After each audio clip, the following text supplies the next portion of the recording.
Welcome, स्वागत है हमारे संज्ञा आईएएस एकेडमी के यूट्यूब चैनल में। अभी वेपम द्वारा कैलेंडर जारी किया गया जिसमें अभी चर्चित भर्ती एडीओ का है और एडीओ का क्लासेस हमारे आईएएस एकेडमी में जारी है, ऑफलाइन बैच। और अभी सेकंड ऑफलाइन बैच का स्टार्ट हो चुका है, एक दो क्लास उसमें हो चुका है। तो जिससे भी एडमिशन लेना है वह ले सकते हैं सेकंड बैच में। और ऑनलाइन के द्वारा भी यह प्रोवाइड किया जा रहा है, हिंदी का वो और पंचायती राज का यूट्यूब के द्वारा डाल दिया जाए करके।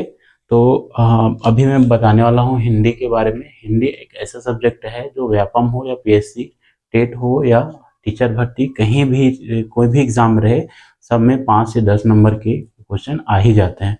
और यही वो मार्क्स होते हैं जो हमें आगे लेके जाते हैं, क्योंकि ये थोड़ा से सरल टाइप में रहता है, लेकिन हिंदी उतना सरल नहीं रहता। ऐसे पूछ दिया जाता है घुमा क्वेश्चन कि वहीं पर हम कंफ्यूज हो जाते हैं। ठीक है, तो आगे देखेंगे हम लोग। आज पढ़ने वाले हैं हिंदी।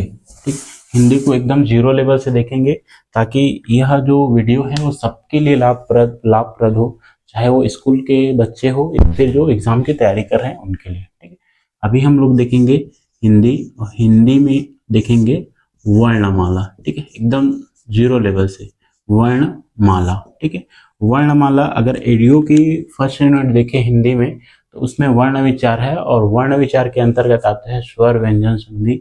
इस सभी टॉपिक को एक एक करके आज हम यहाँ देखेंगे क्या है कैसे करके। तो हिंदी में जो वर्णमाला है, ठीक है, वर्णमाला है, उसकी संख्या 52 है। कितना है? 52 है। 52 है, और इसमें भी एक जुड़ गए है। ठीक है, वो कुछ इस प्रकार है। ठीक है, जुड़ गए है, इससे हम अभी इग्नोर करके चलते हैं। 52 वर्णमाला के हिसाब से आगे बढ़ेंगे। लास्ट में जैसे हिंदी का वर्णमाला खत्म होता है तो उसके बारे में चर्चा करेंगे। ठीक, तो हिंदी वर्णमाला में 52 है। वर्णमाला में देखेंगे अक्षर क्या है, वर्ण क्या है, शब्द क्या है, ठीक है, ध्वनि क्या है। तो इससे बताने से पहले कुछ उदाहरण देख लेते हैं। ठीक है, जैसे मैं यहाँ पर कुछ लिख रहा हूँ, जैसे मैंने लिख दिया राम। क्या लिख दिया? राम। राम क्या चीज है? भगवान है ना। राम क्या है? भगवान है। लेकिन अभी पढ़ रहे हैं हम लोग हिंदी। हिंदी में राम क्या है? एक शब्द है। क्या है? शब्द है। राम क्या है? एक शब्द है। और इस राम शब्द को हम दो भागों में विभाजित कर सकते हैं या बांट सकते हैं। ठीक है, कौन कौन से? तो पहला बांट सकते हैं हम लोग इसको अक्षर में, और दूसरा इसको बांट सकते हैं हम लोग वर्ण में। ठीक है, अक्षर में और वर्ण में। देखो, राम शब्द लिखा है रा और माँ। कितने अक्षर है इसमें? 2। कौन कौन से हैं? तो एक रा है और एक कौन सा है? माँ है। कितने वर्ण है, कितने अक्षर हैं? 2, रा और माँ। वर्ण में इसी को तोड़ेंगे तो यहाँ पास है रा। ठीक है, रा में हलंत आएगा क्योंकि इसमें आ की मात्रा लगे है, तो इसमें आ की मात्रा। फिर इसको माँ को तोड़ेंगे ऐसे, और ये आ। ठीक है, तो इनकी संख्या कितना है? टोटल 4 है। कितना है? 4 है। तो वर्ण की संख्या 4, अक्षर की संख्या 2, शब्द 1। ठीक है, तो कोई शब्द है उसे अक्षर में, वर्ण में तोड़ने से ऐसा होगा। इसके बाद वर्ण को इसके बाद और तोड़ा नहीं जा सकता, और तोड़ा नहीं जा सकता। एक उदाहरण और देख लेते हैं। जैसे मैंने लिख दिया यहाँ पर पीपल। पीपल क्या है? तो बच्चों, पीपल एक वृक्ष है। और अभी हिंदी में क्या है? शब्द है। क्या है? शब्द है। क्या है? शब्द है। तुम लोग भी ध्यान से देखो ना, ऑफलाइन वाले। हाँ, हल्ला नहीं करना। पीपल क्या है? एक शब्द है। और इस शब्द को तोड़ेंगे किसमें? अक्षर में। और किसमें तोड़ेंगे? वर्ण में। अक्षर और वर्ण में। ठीक है, पीपल को देखो तो यार टोटल 3 अक्षर है इसमें। एक है पी, ठीक है, दूसरा पा, और तीसरा है ला। ठीक है, अब वर्ण में इसको तोड़ेंगे तो कितने में टूट जाएगा? पी में ई की मात्रा, पा आ, ला आ, मतलब 6। कितने में? 6 में। कैसे कैसे? तो देखो, ये पा में हलन, कौन सा मात्रा जगह है? बड़ा ई का। कौन सा? बड़ा ई का। ठीक है, उसके बाद है पा में हलन, कौन सा लगा है? आ की स्वर जुड़ा है इसमें।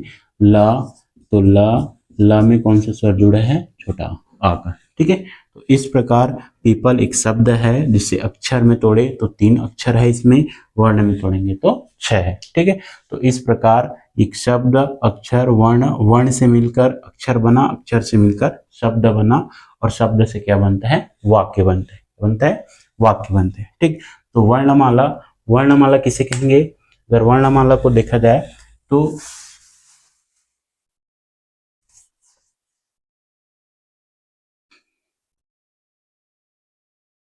ठीक है, वर्णमाला। ठीक है, इससे पहले एक चीज और देख लो। ठीक, वर्णमाला किसे कहेंगे, जैसे यहाँ पास मैं लिख रहा हूँ स्वर, स्वर, वर्ण और व्यंजन, व्यंजन वर्ण, स्वर वर्ण और व्यंजन वर्ण।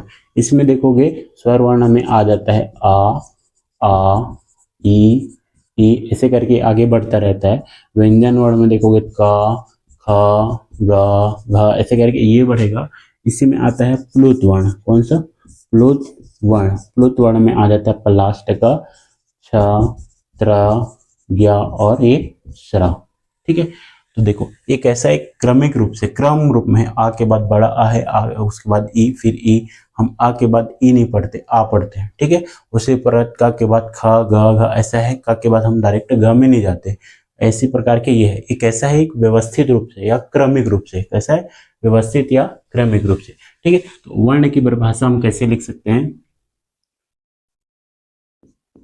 वर्णों के क्रमिक या व्यवस्थित क्रमों के, वर्णों के क्रमिक या व्यवस्थित समूह को क्या बोलेंगे हम लोग? वर्ण बोलेंगे। समूह को क्या बोलेंगे? वर्णमाला बोलेंगे। क्या बोलेंगे? वर्णमाला। ठीक है, वर्णमाला किसे कहेंगे? वर्णों के क्रमिक व्यवस्थित समूह को क्या बोलेंगे? वर्णमाला बोलेंगे। ठीक है, ये वर्णमाला है, तो वर्ण किसे बोलेंगे? ठीक है, क्या चीज? वर्ण। वर्ण क्या चीज है? तो वर्ण ध्वनि का वह मूल रूप है।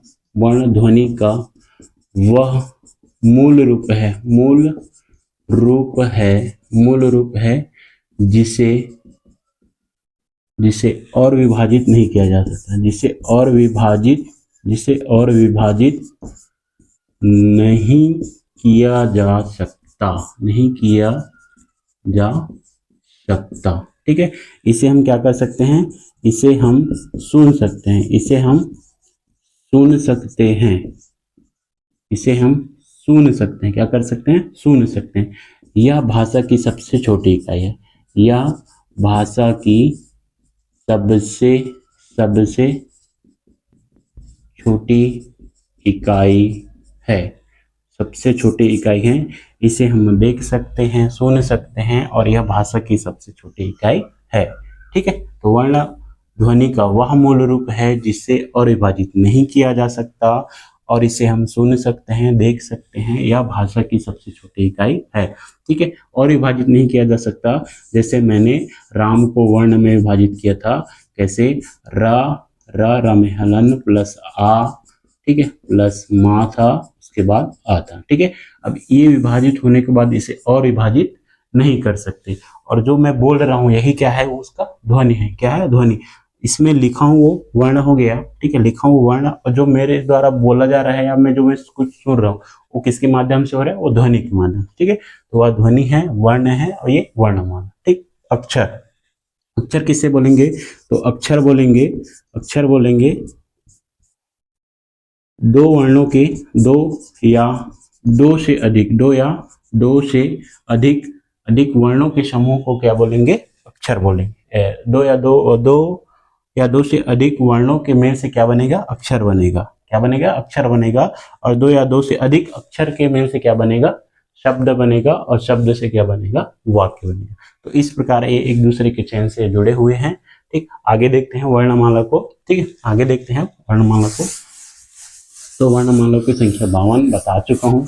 वर्णमाला को और हम अन्य भागों में विभाजित कर सकते हैं, या पढ़ने की दृष्टि से बोले, चाहे स्वर, व्यंजन आदि की दृष्टि।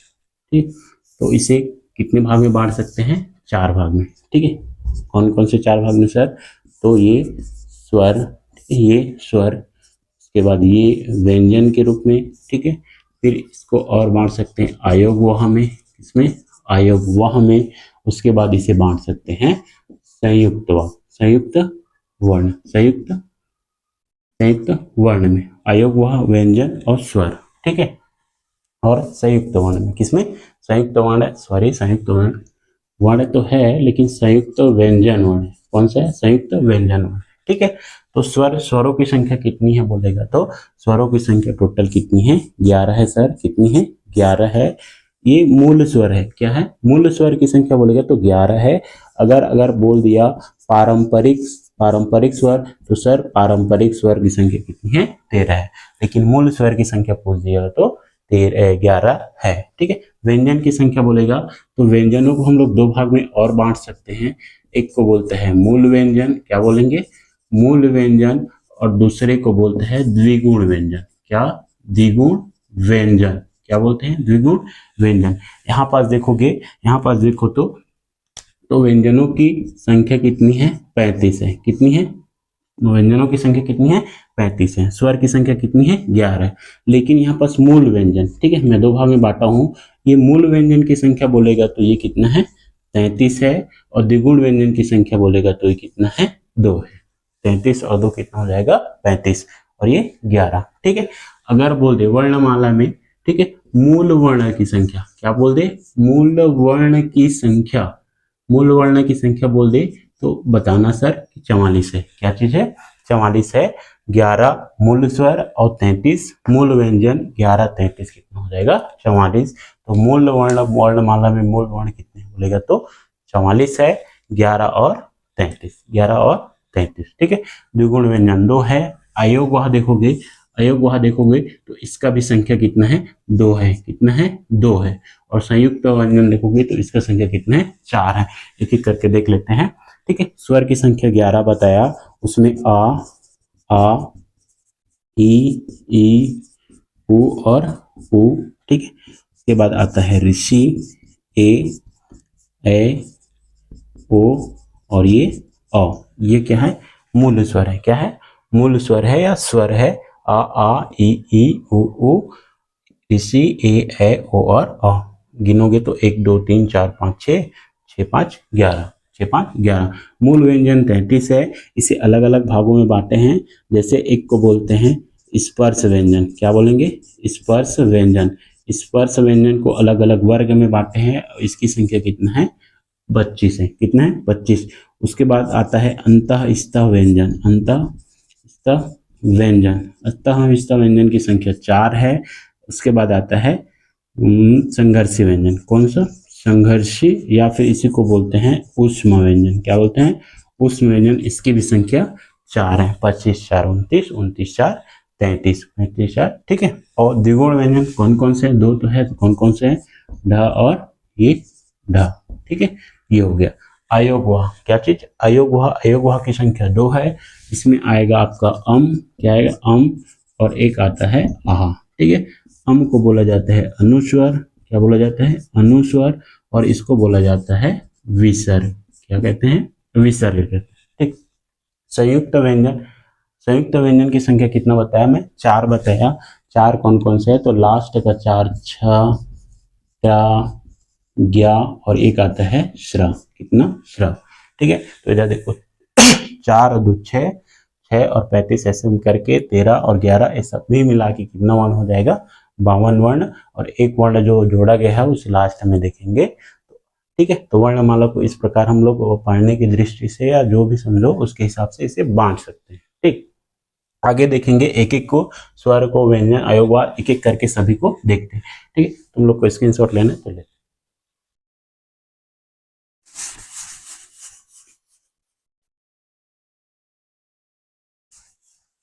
आगे देखेंगे हम लोग स्वर को। स्वर की संख्या बता दिया हूं 11 है। मूल स्वर उसी को बोलते हैं। ठीक है। आगे देखेंगे क्या चीज? स्वर। क्या देखेंगे?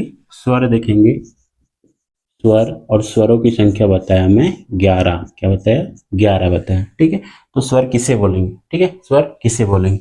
तो स्वर उस वर्ण को कहते हैं जिसे लिखने में, लेखन में और उच्चारण में स्वतंत्र रूप से जिसका प्रयोग होता है उसको क्या बोलेंगे? स्वर बोलेंगे। ठीक है। किसमें किसमें? लेखन में, लेखन में और उच्चारण में। लेखन में और उच्चारण में कैसा हो? स्वतंत्र हो। कैसा हो? स्वतंत्र हो। वह क्या कहलाएगा? स्वर कहलाएगा। और उनकी संख्या कितनी है? गिनती में 11 है। कितनी है? 11। कौन कौन सा है? तो सर ये है आ, ठीक है, ई, उ, ऋषि, ए, ओ और ये अ। गिनती के 11। इसको बोलते हैं स्वर मूल स्वर। क्या बोलेंगे? मूल स्वर। ठीक है। ये तो हो गया स्वर। और इसको और विभाग में बांट सकते हैं और भी इसे विभाजित कर सकते हैं। ठीक है। जैसे उत्पत्ति के आधार पे, उच्चारण या मात्रा के आधार पे, जिह्वा की स्थिति के आधार पे, मुखाकृति के आधार पे और ओष्ठावृत्ति के आधार पे, ठीक है, ओष्ठ के आधार पे। तो इसे एक एक करके किसके एक एक प्रकार को आगे देखते हैं। पहला देखेंगे, ठीक, पहला देखेंगे किसके आधार पे, कोई भी चीज का उत्पत्ति होता है तो उत्पत्ति के आधार पे, उत्पत्ति के आधार पर, उत्पत्ति के आधार पे स्वर के प्रकार, स्वर के प्रकार कितना है, तो गिनती के 2 हैं। कितने हैं, 2 हैं। 2 कौन कौन से हैं, तो ये 2 है। पहला आता है एक मूल स्वर, कौन सा, मूल स्वर, मूल स्वर, और दूसरा आता है संधि स्वर, संधि स्वर, कौन सा, मूल स्वर और संधि स्वर। मूल स्वर कौन कौन सा है, तो मूल स्वर में आता है गिन के 4 और संधि स्वर में आ जाएगा आपका 7। कितना, 7। कौन कौन से आएगा, तो ये आ और ये ई, उ और ये ऋषि, ये ऋषि। मूल स्वर 4 है, ये अपने आप में स्वतंत्र है, ये कोई अन्य स्वर की सहायता भी नहीं ली है, इसलिए इसे क्या बोलेंगे, मूल स्वर। संधि स्वर, इसे 2 भाग में और बांट सकते हैं संधि स्वर को, ठीक है। एक को बोले जाता है एक को बोलेंगे हम लोग समान स्वर से मिलकर बना स्वर, समान स्वर से मिलकर बना, समान स्वर से मिलकर बना। और एक को बोलते हैं संयुक्त स्वर, संयुक्त स्वर, क्या इसको बोला जाता है विभाजी स्वर, क्या बोलते हैं, विभाजी स्वर भी कहा जाता है, ठीक है। समान स्वर से मिलकर बना, तो समान स्वर कौन होगा, तो देखो ये आ एक स्वर है और इसी के समान दूसरा स्वर आ, दोनों को मिला के क्या बनेगा, तो आ बनेगा, क्या बनेगा, आ बनेगा। और फिर एक और देखेंगे तो ई प्लस ई, इससे मिला के क्या बनता है, ई बनता है। और उ दोनों को मिला के क्या बनेगा, बड़ा उ, ठीक है। तो समान स्वर से मिलकर बना क्या कहलाएगा, वो संधि स्वर के अंतर्गत आएगा। कौन कौन से हैं, तो गिन के 3 हैं, आ, ई और उ है, आ, ई और उ है। संयुक्त स्वर या जिसे विभाजी स्वर बोला जाता है, अर्थात ये अन्य अन्य स्वर से मिलकर बनते हैं। तो ये कौन कौन से है, तो ये हैं ए, ओ और ये ओ, ठीक है। तो कौन कौन से स्वर से मिलकर बनते हैं, तो इसको देखेंगे तो ये बनता है, ए बनता है आ प्लस ई से मिलकर क्या बनेगा, ए बनेगा, ठीक है। और आ प्लस ए मिलके क्या बनेगा, ए बनेगा। उसके बाद आ प्लस ओ मिलके ओ बनेगा, और आ प्लस ओ मिलके क्या बनेगा, ओ बनेगा, ठीक है। तो संयुक्त स्वर गिन के 4 है, समान स्वर से मिलकर बना 3 है, लेकिन संधि स्वर बोलेगा तो दोनों मिला के कितना है, 7 है। और मूल स्वर आपके गिन के 4 है, ठीक। तो यह पहला प्रकार था, उत्पत्ति के आधार पर था। दूसरा देखते हैं, जल्दी से स्क्रीनशॉट ले लो। दूसरा देखेंगे हम लोग मात्रा के आधार पे या फिर उच्चारण के आधार पे स्वर के प्रकार, मात्रा के आधार पे या उच्चारण के आधार पे स्वर के प्रकार, मात्रा या उच्चारण के आधार पर, ठीक है। ये 3 भाग में बांटा जाता है, कितने भाग में, 3 भाग में, लेकिन मेनली इसमें दो भागों का क्या किया जाता है, इसमें पढ़ा जाता है। इसके 2 प्रकार को हिंदी में पढ़ा जाता है, तीसरा का ना के बराबर उसका यूज होता है। मुख्यतः उनका यूज संस्कृत शब्द में या संस्कृत भाषा में किया जाता है, ठीक है। कौन कौन सा है, तो सर ये है 2 प्रकार के, एक को बोला जाता है ह्रस्व स्वर, क्या बोले जाते हैं, ह्रस्व स्वर, इसी को बोला जाता है लघु स्वर, और इसी को बोला जाता है एक मात्रिक स्वर, ठीक। दूसरा इधर देखेंगे तो उसको बोला जाता है दीर्घ स्वर, इसी को बोला जाता है, दीर्घ मतलब बड़ा होता है, गुरु भी बड़ा होता है, क्योंकि कोई भी रिश्ता में गुरु क्या होता है, बड़ा होता है। तो दीर्घ स्वर, गुरु स्वर, और इसको बोला जाता है द्विमात्रिक स्वर।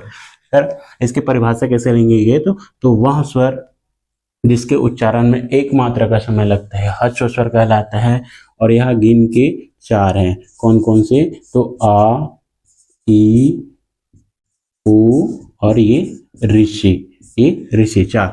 यही ऊपर में देखे थे अभी इससे पहले कि मूल स्वर में वही चीज को उठा के किसमें लग दिया है? ह्रस्व स्वर के अंतर्गत। तो इनकी संख्या कितना है? 4। और गुरु स्वर या दीर्घ स्वर की संख्या कितना हो जाएगा आपका?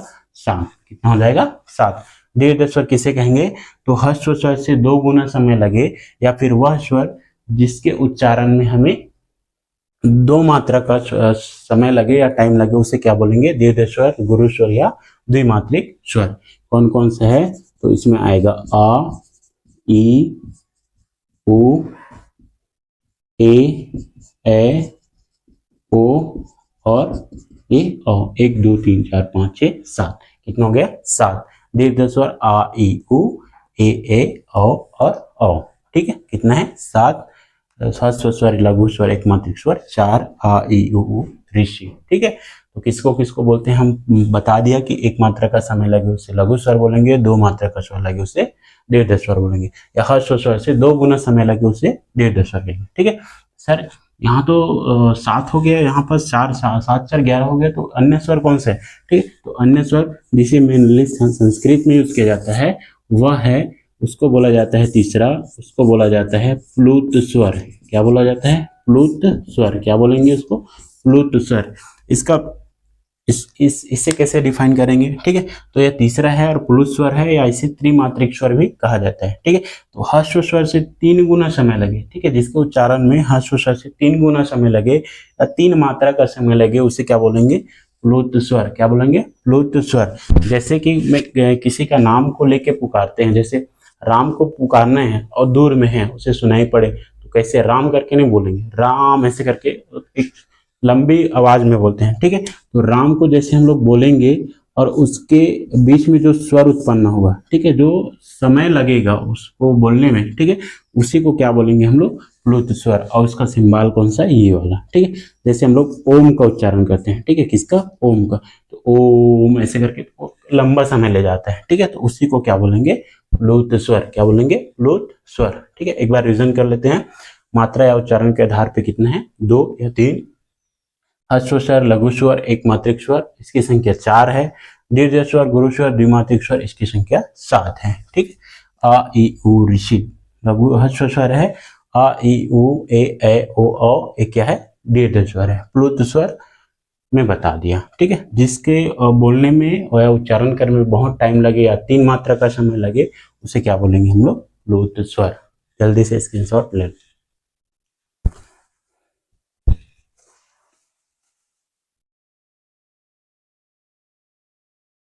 इसके बाद देखेंगे तीसरा प्रकार, जिह्वा की स्थिति के आधार पर। किसके आधार पर? जिह्वा के स्थिति के आधार पर। कितने नंबर का? तीसरा। किसके आधार पे? जिह्वा की स्थिति, जिह्वा की स्थिति के आधार पर। आधार पर, ठीक है, जिह्वा की स्थिति के आधार पर ये होता है 3 प्रकार का। जिह्वा मतलब जीभ, और जीभ और कोई वर्ण है या स्वर है जिसे उच्चारित कर रहे हैं, तो जीभ के कौन से भाग में उच्चारित होता है या वो कंपन होता है, उसको देखेंगे। ठीक है, तो इसको बांट सकते हैं हम लोग 3 भाग में। इसका 3 भाग है, कौन कौन सा? तो सर, जिह्वा के अग्र भाग से बोला जाता है। कौन से? अग्र भाग से। अग्र के बाद मध्य भाग से, मध्य भाग मतलब बीच से, और ये होता है पश्च से। किसे? पश्च भाग से। पश्च भाग से, पश्च भाग से। इसको कैसे बोलेंगे? वह स्वर या वह वर्ण जिसका उच्चारण जिह्वा के अग्र भाग से होता है, उसको क्या बोलेंगे? अग्रभाग। ठीक है, अग्रभाग से। तो जिह्वा के अग्रभाग से कौन से वर्ण के या कौन से स्वर का उच्चारण होता है? तो सर, ये होता है ई, ए और ए। ई, ए और ए। ठीक है, ये अग्रभाग से होता है, मतलब यहाँ से होता है। और मध्य भाग में आ जाता है आपका आ। क्या आ जाता है? आ। इसका उच्चारण आपका मध्य भाग से होता है। किससे होता है? मध्य भाग से।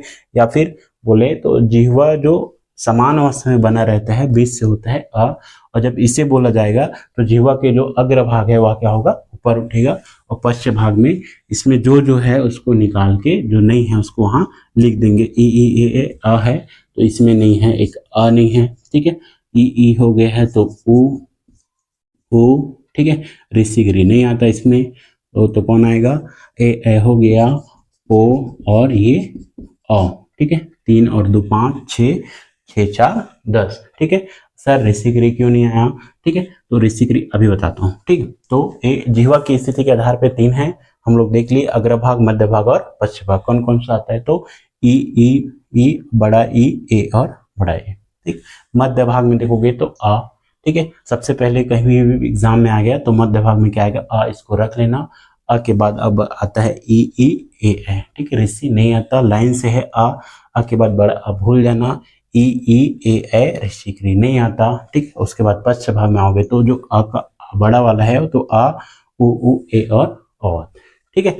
और ऋषि क्यों नहीं आता सर, तो देखा जाए तो ये ऋषि, ठीक है, लेखन की दृष्टि से, किसकी दृष्टि से, लेखन की दृष्टि से यह स्वर है, किसकी दृष्टि से, लेखन की दृष्टि से स्वर है।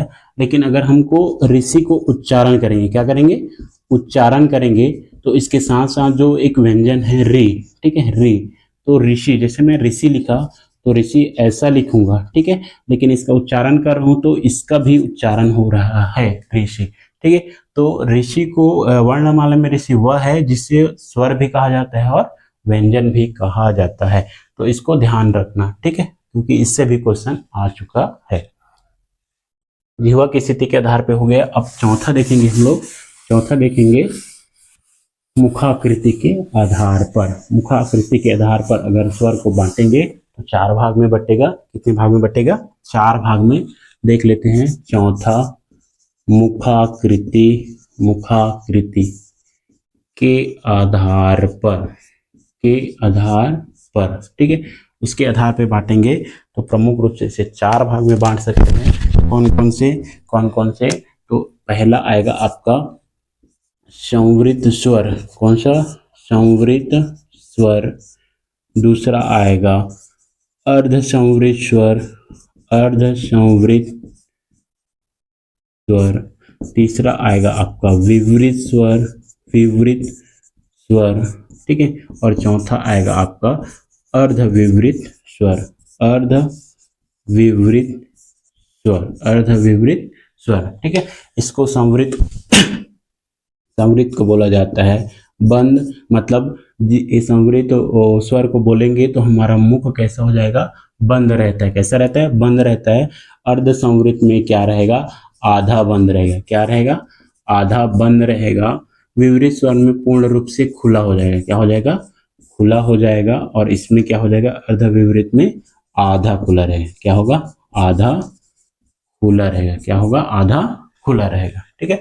तो संवृत स्वर में कौन कौन सा आता है, कौन कौन सा स्वर आता है, तो सर इसमें आता है ई, उ और ये उ, ठीक है। बोल के देख लो, ई उ, मुंह नहीं खुलता है, ठीक है। ओंठ भले होता है उसमें होठ में, लेकिन मुंह को खोला कैसे, ऐसे पूरा ये मुंह है, मुंह को खोलोगे तो ये इसको बोलने के लिए मुंह को खोलना नहीं पड़ता है, ठीक है। अर्ध संवृत स्वर, अर्ध संवृत मतलब आधा, कौन सा, आधा।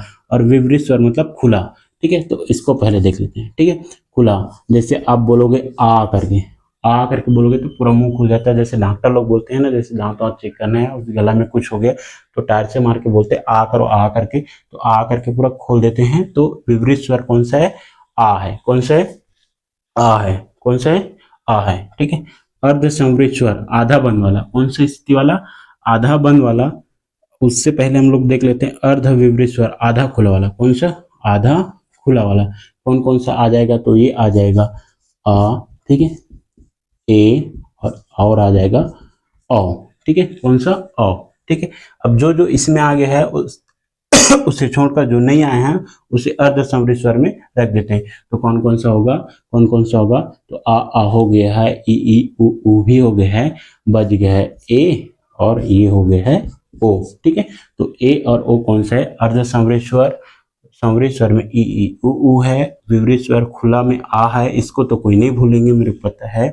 और अर्ध विवृत आधा खुला वाला ए और ओ है, ए और ओ है।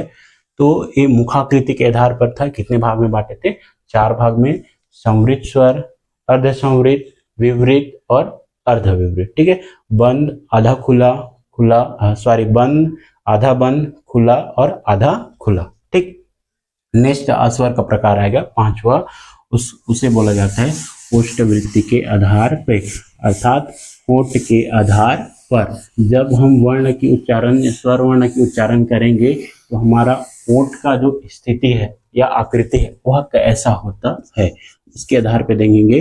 तो ओष्ठवृत्ति या ओष्ठवृत्ति के आधार पर इसे दो भाग में बांट सकते हैं। कौन कौन से? तो वृत्तमुखी, कौन सा? वृत्तमुखी, या इसी को बोला जाता है ओष्ठवृत्ति। क्या बोला जाता है? ओष्ठवृत्त। क्या बोल जाते हैं? ओष्ठवृत्त। और इसे बोलेंगे अवृत्तमुखी। कौन सा? अवृत्तमुखी। क्या बोलेंगे? अवृत्तमुखी, ओष्ठवृत्त या अवोष्ठवृत्त। क्या बोलेंगे? अवोष्ठवृत्त। ये थोड़ा से दूसरा है, इसका दूसरा प्रकार है। तो वृत्तमुखी और अवृत्तमुखी कौन कौन से है? तो वृत्तमुखी देखो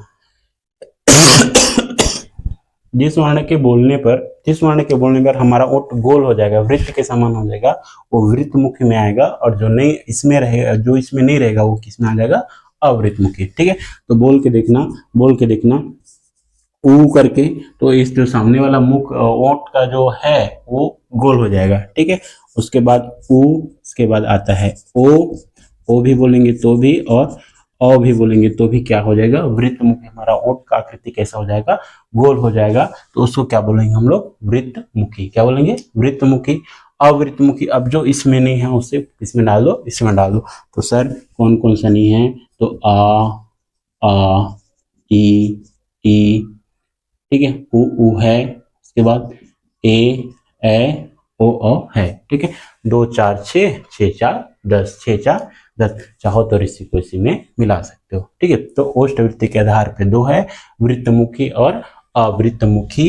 वृत्तमुखी के अंतर्गत आएगा आ ओ अ, अवृत्तमुखी के अंतर्गत आ ई ओ ए आएगा। ठीक है, तो हमने यहाँ देखा स्वर के सभी प्रकार और उसके अंतर्गत और कौन कौन से आता है उसे। आशा करता हूँ कि यह वीडियो, यह जो पढ़ाया गया है अभी, वो सब समझ आया होगा और यह इम्पोर्टेंट है आपके सभी एग्जाम के लिए। इससे पूछा जाता है कि अवृत्तमुखी स्वर कौन सा है या इनमें से अवृत्तमुखी स्वर कौन सा नहीं है, ऐसे करके जमा के दे दिया जाता है।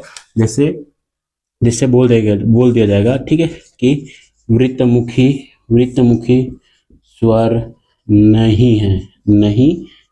ऑप्शन में देगा ए, क्या देगा? उ, बी में देगा उ, ठीक है, सी में देगा ओ और डी में दे देगा आपको ए। ठीक है, तो यहाँ क्या पूछा है? नहीं है करके, तो कौन सा नहीं है? ए वाला नहीं है। ठीक है, वृत्तमुखी नहीं है। यहाँ वृत्तमुखी स्वर नहीं है। ठीक है, अवृत्तमुखी स्वर नहीं है, ए है। अगर वृत्तमुखी स्वर है बोलेगा तो ये चेंज हो जाएगा ऊपर का, जैसे इसमें आ जाएगा ए और इसमें आ जाएगा ई। ठीक है, तो कौन सा नहीं है? इनमें से ये वाला जो क्या है? वृत्तमुखी स्वर है। कौन सा? ऊ वाला। ऊ को बोल के भी देख सकते हैं। ऊ बोलने से हमारा ओठ क्या हो जाता है? गोल हो जाता है। कैसा हो जाता है? गोल हो जाता है। तो वर्णमाला का जो पहला टॉपिक है जिसे हम स्वर बोल सकते हैं, क्योंकि इसमें स्वर, व्यंजन, संधि और है, तो पहला चीज हम लोग कवर कर लिए, स्वर के सभी प्रकार पढ़ लिए, वर्ण किससे कहते हैं, अक्षर, ध्वनि क्या है, शब्द क्या है, ठीक, कितने प्रकार के है, क्या है, स्वर मूल रूप से कितने हैं और संधि के रूप में कितने हैं, संयुक्त रूप से कैसा है, एक समान स्वर वाले भी देखे, सभी चीज देखे। इनमें से जो समझ नहीं आएगा उसे कमेंट में बताइएगा और इसका अगला वीडियो अगले पार्ट में या अगले कल डल जाएगा या अगले पार्ट में देखते हैं, हो सके तो आज ही डाल देंगे, ठीक है, क्योंकि बहुत लंबा हो जाता है और लंबा होने के कारण बच्चे उसको अच्छे से नहीं देख पाते हैं, ठीक, बहुत लंबा है करके छोड़ देते हैं या स्किप कर देते हैं। आशा करता हूँ कि तुम लोग स्किप नहीं करोगे और जो भी मैं यहाँ बताया हूँ, पढ़ाया हूँ, आपको समझ आया होगा। इस चैनल के साथ जुड़े रहो और इस चैनल को आगे सब्सक्राइब करो, ताकि हमारे ग्रामीण इलाके के जो बच्चे नहीं पढ़ पा रहे हैं, पैसे की वजह से हो या शहर ना जा पा रहे हैं इस वजह से हो, तो वह अपनी तैयारी मजबूत कर सके और एडीओ की तैयारी करके अपना एक स्थान प्राप्त कर सके। धन्यवाद।